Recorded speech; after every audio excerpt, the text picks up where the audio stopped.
There are many lenses on the market, but not all lenses are made equal.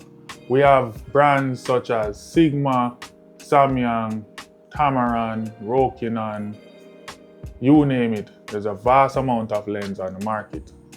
But the perfect lens for me and my FX30, well, one of is the Sigma 18 to 50 millimeter. Let's talk about it.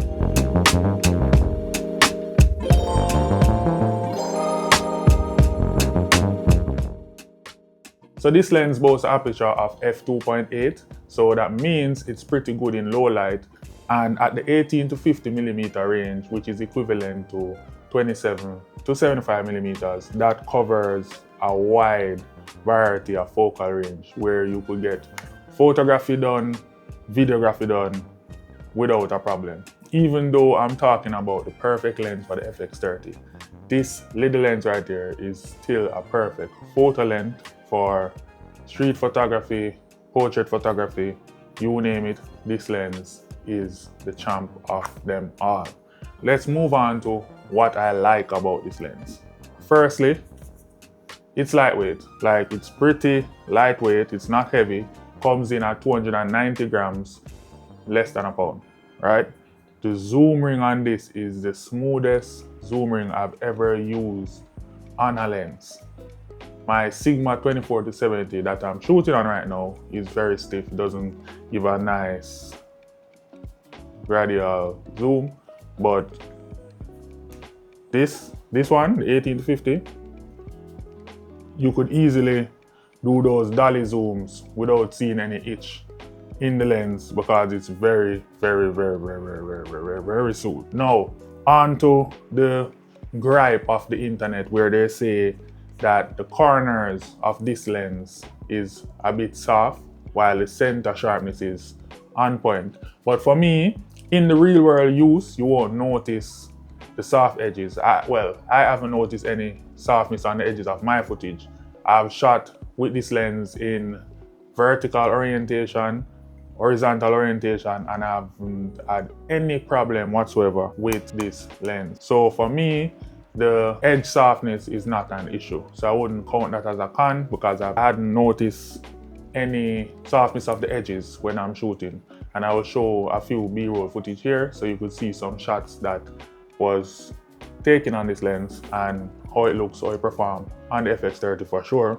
And another thing about this lens, when it's paired with the FX30, it's like the perfect combo. Even with a ND filter on the front of it, the build is still pretty small. For the range that you're getting, which is the 18 to 70, I should have a Tamron 17 to 70 to give you a comparison. The Tamron is like 3 times the size of this, and it's still an APS-C lens, but it's bigger, right? And this is a 18 to 50. And in my testing, because I also shoot with the Tamron 17 to 70, this performs way better where the focusing is concerned, the quality is concerned, the size is concerned. So you shave off 20 millimeters just to get this small, compact, lightweight lens for the same amount, if a fraction of the cost.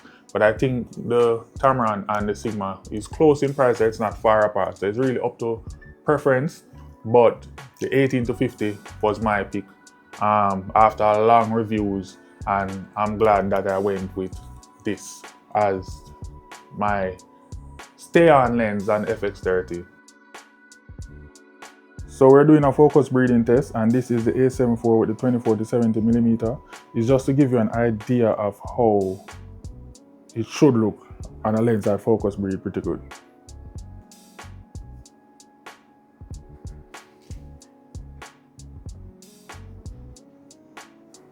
This is a focus breeding test, so we could see what the focus breeding is like on this lens, the 18 to 50 Sigma. As you can see, little to no focus breeding whatsoever. There's no hunting, pretty snappy. As you can see, it has some form of macro-ish capabilities because as you can see, it's very close to the object and everything is in focus, as you can see in the sample right here.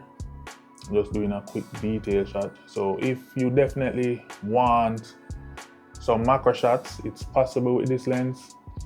And let me turn this as well so you could see that it's in focus.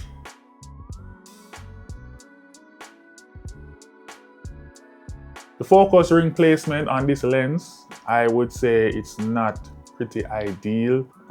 It's small, but it's fine because it's an autofocus lens. There's no switch on the lens itself. You have to switch between manual and focus from in the camera.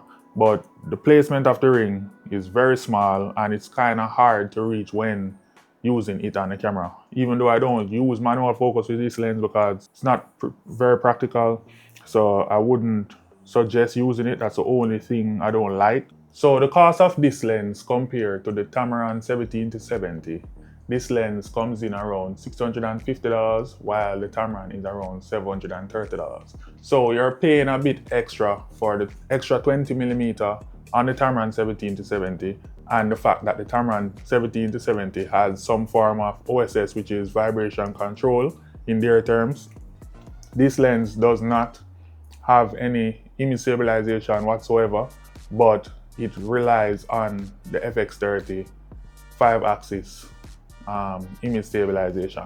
So where shakiness is concerned, that's not a problem because I have been walking around with this lens, I've vlogged with this lens, and I have no problem. So it's not something to miss, but that's something to know, that this lens does not have image stabilization as the Tamron does.